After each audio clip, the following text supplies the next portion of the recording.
Hey, what up, y'all? So I believe this is chapter 3, I think. I don't really know. But I'll find out once I upload it. It's either chapter 3 or 4, page 37.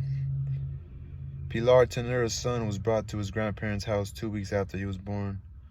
Ursula had admitted and grudgingly conquered once more by obstinacy of her husband, who could not tolerate the idea that an offshoot of his blood should be adrift, but he imposed a condition that the child should never know his true identity. Although he was given the name Jose Arcadio, they ended up calling him simply Arcadio so that to avoid confusion. At the time, there was so much activity in the town and so much bustle in the house that the care of the children were relegated to a secondary level. They were put in the care of Estacion, a Guajiro Indian woman who had arrived in town with a brother in flight from a plague of insomnia that had been scourging through the tribe for several years. Scourging their tribe for several years. They were both so docile and willing to help that Ursula took them on the help with their. Okay, hold on. Let's see. They were both so docile and willing to help that Ursula took them on to help her with her household chores. That was how Arcadio and Amaranta came to speak the Guajiro language before Spanish, and they learned to drink lizard broth and eat spider eggs without Ursula knowing it, for she was too busy with the promising business and canny animals.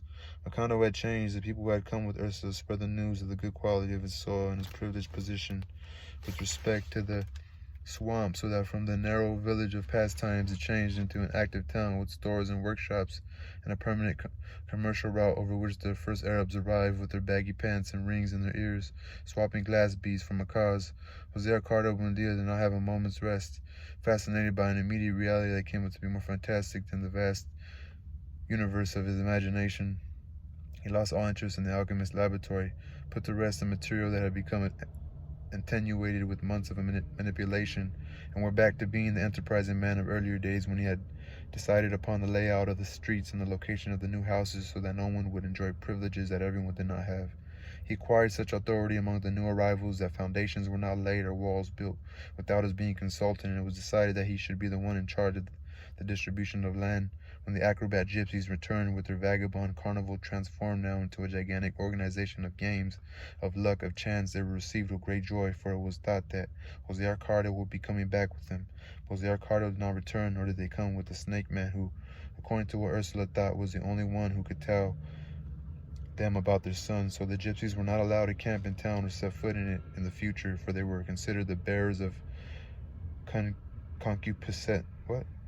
CONCUPISCENCE and perversion.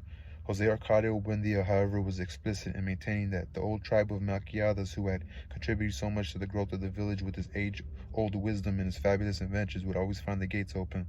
The Malquiadas tribe, according to what the wanderers said, had been wiped off the face of the earth because they had gone beyond the limits of human knowledge. Emancipated for the moment at least from the torment of fantasy, Jose Arcadio Buendia in a short time set up a system of order and work which allowed for only one bit of license, the freeing of birds, which since the time of the founding had made time merry with their flutes, and installing in their place musical clocks in every house. There were wondrous clocks made of carved wood, which the Arabs had traded for macaws, and which Jose Arcadio Buendia had synchronized with such precision that every half hour the town grew merry with the progressive chords of the same song, until it reached the climax of a noontime that was as exact and unanimous as a complete waltz. It was also Jose Arcadio Buendia who decided during those years that they should plant almond trees instead of acacias on the streets, and who discovered, without ever revealing it, a way to mask them. Jose Arcadio who decided during those years that they should plant almond trees instead of acacias on the streets, and who discovered, without ever revealing it, a way to make them live forever. Many years later, when Macondo was a field of wooden houses with zinc roofs, the broken and dusty almond trees still stood on the oldest streets, although no one knew who had planted them. While his father was putting the town in order and his mother was increasing their wealth with their marvelous business of candy little roosters and fish, which left the house twice a day, strung along sticks of balsa wood, Ariano spent interminable hours in the abandoned laboratory, learning the art of silver work by his own experimentation. He had shot up so fast that in a short time the clothing left behind by his brother no longer fit him, and he began to wear his father's. But Visitacion had to sew pleats in the shirt and darts in the pants because Ariano had not acquired the corpulence of the others. Adolescence had taken away the softness of his voice and had made him silent and definitely solitary, but on the other hand, it had restored the intense expression that he had in his eyes when he was born. He concentrated so much on his experiments in silverwork that he scarcely left the laboratory to eat. Worried over his inner withdrawal, Jose Arcadio one day gave him the keys to the house and a little money, thinking that perhaps he needed a woman, but Ariano spent the money on muriatic acid to prepare some agua regia, R-E-G-I-A, and he beautified the keys by plating them with gold. His excesses were hardly comparable to those of Arcadio and Amaranta, who had already begun to get their second teeth and still went about all day clutching at the Indians' cloaks, stubborn in their decision not to speak Spanish but the Guajiro language. "You shouldn't complain," Ursula told her husband. "Children inherit their parents' madness." And as he was lamenting his misfortune, oh shit, what the fuck is this?